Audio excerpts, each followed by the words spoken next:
Weather from where you live. Well, you get the idea tonight. It'll be colder as you move eastward. In fact, I just looked at Mansfield, Ohio. It's already 31 degrees, and there'll be places in Ohio and Michigan that are low 20s tonight. It will not be that cold here, and certainly it will get colder as you move eastward. But notice a few of these showers up here.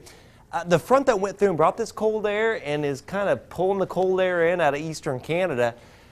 It's coming back north as a warm front, so the front's about right here. So I think as we get towards tomorrow morning, this thing will move right back northward, and that will bathe us in much warmer air tomorrow afternoon. But even after the little frost or freeze episode tonight, we've got another one to get through later on in the week. In the meantime, though, that is part of the focus. It's, first of all, some frost tonight in places and the freeze in the eastern counties.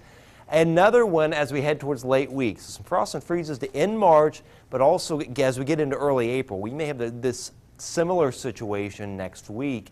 Much warmer tomorrow, much warmer into Wednesday, and I tell you, Tuesday night, Wednesday morning, some scattered storms possible, and then a wave of showers and thunderstorms Friday night, and into early Saturday morning. Tonight, 29 Rochester down to Peru, 30 Kokomo and Logansport, but 33 Monticello, Lafayette, and 36 Pence, 35 Morocco. So the freeze will be over this way, but even at that, a lot of the vegetation can handle a freeze like this. If this was like 23 or 24, we'd have much bigger issues, but thankfully it will not get that cold. Notice Denver, though, at 29 and Greentown at 29.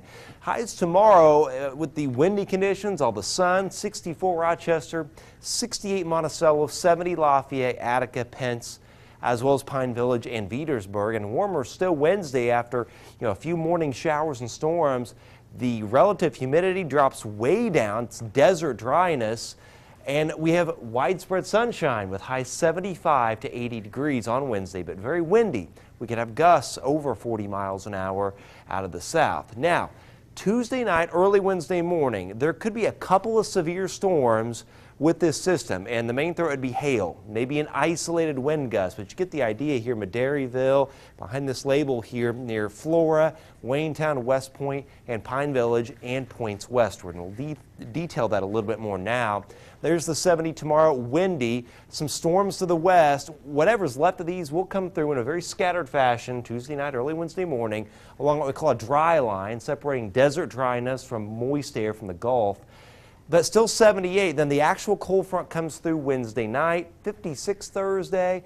Some rain moving in Friday with 59, but that's a warm front, so it warms up for the weekend. And then we may have to talk about a severe weather threat Monday before the freeze threat returns as we get into next week, just as we start April. 70 tomorrow, 78 Wednesday, 56 though Thursday, 31 early Friday morning, but rain coming in Friday afternoon. But then next weekend looks okay, Dan. Highs in the 70s. We'll watch that severe weather threat next Monday. Okay, and I know you'll do a good job of that, but those temperatures look pretty good. I'm excited. There's one sport that loves those good temperatures too. Baseball season